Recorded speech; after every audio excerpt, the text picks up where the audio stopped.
Welcome to the Glytamins audio presentation. In the next 20 minutes, you will learn what gallstones are, what kinds of problems they can cause, and what you can do to get rid of them. Gallstones are nothing more than coagulated bile. Bile is the green alkaline liquid produced by the liver, which, among other things, helps us digest our food. The liver produces about a liter of bile a day and stores it in a muscular sac called the gallbladder.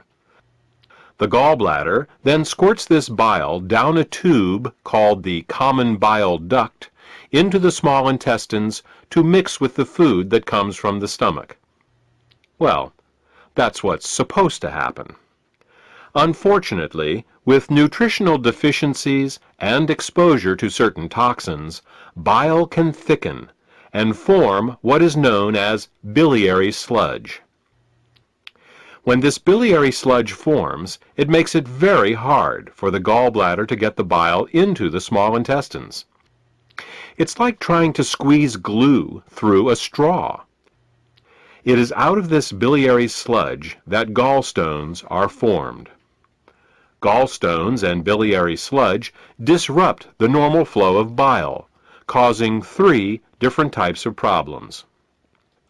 The first set of problems is related to not getting enough bile into the intestines. The second set of problems occurs when toxins, unable to leave the body through the bile, back up and accumulate in the liver and the bloodstream. The third set of problems occurs when the bile, unable to get into the intestines, backwashes into the pancreas and liver. Let's start with the first set of problems and consider what happens when the bile becomes too thick or full of stones to reach the intestines in required amounts. The first thing that bile does in the small intestine is to neutralize the acidity of the food coming out of the stomach. In order to disinfect and digest the food that we eat, the stomach secretes hydrochloric acid. Did you ever wonder why the stomach doesn't digest itself? It's because the stomach has a special mucus layer that protects it from this hydrochloric acid. But the small and large intestine have no such protection. Instead, they rely on bile. Bile is a very alkaline substance, and when it comes into contact with the acidic food from the stomach, the acids are neutralized. If bile can't get into the small intestine in required amounts due to biliary sludge and gallstones, then stomach acids in the food are never fully neutralized. They can cause acid burns along the entire length of the small and large intestines, all 30+ feet of them. We experience this as indigestion, heartburn, ulcers, and all manner of digestive complaints. In essence, we are digesting our own intestines.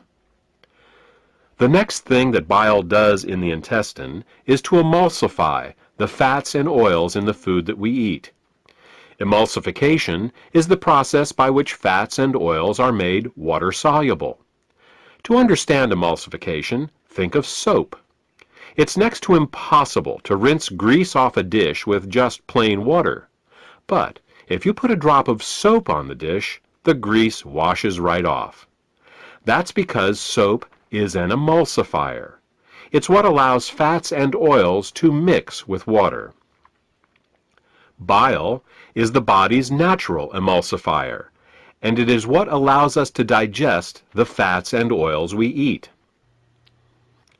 Without this emulsification process, essential fats, oils, and all the fat-soluble vitamins we eat become very difficult to absorb.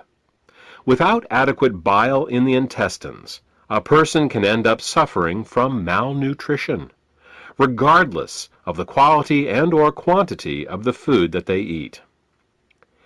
If eating fats and oils gives you indigestion, or if you have difficulty with food absorption, it could be due to biliary sludge or gallstones.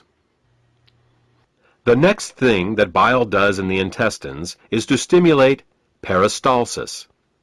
Peristalsis is the rhythmic, wave-like motion of the intestinal muscles that moves the food through our digestive tract.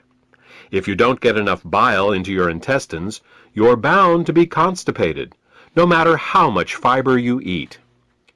Some people have the misfortune of experiencing alternating constipation and diarrhea. This can be a very confusing experience, but the cause can be quite simple.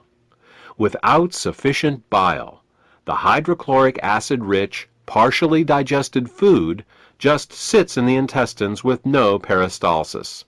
Thus, a person becomes constipated, but at the same time his or her intestines are being burned. When enough acids build up and the intestines can't take it anymore, they purge themselves with a bout of diarrhea. Then, with the acids evacuated, the process starts all over again. If you are experiencing problems with constipation, diarrhea, or both, biliary sludge and gallstones could be the cause.